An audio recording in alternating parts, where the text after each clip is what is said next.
ওই পর্যন্ত নিয়ে যাবে। তোমরা ব্লগটা দেখতে থাকো, খুবই ইন্টারেস্টিং হতে চলেছে ব্লগগুলো এবারে। তো ফ্রেন্ডস, আমাদের জিপ চলে আসছে। এখানে এইভাবে উঠতে হবে, এখানে একটা পা দিয়ে এই আমরা জিপে উঠে গেছি।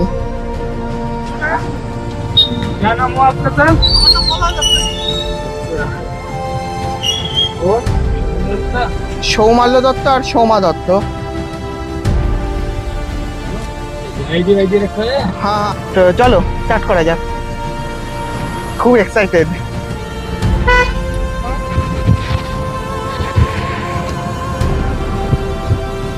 জিম করবেট ন্যাশনাল পার্কে টোটাল 8টা জোন আছে। এর মধ্যে কিছু কিছু জোনে রাত্রিবাসের জন্য আছে এফআরএইচ অর্থাৎ ফরেস্ট রেস্ট হাউস। এই এফআরএইচ এ থাকলে রাত্রির বেলার একটা অদ্ভুত এবং ভীতিমূলক আনন্দ এবং অভিজ্ঞতা তোমরা সঞ্চয় করতে পারবে।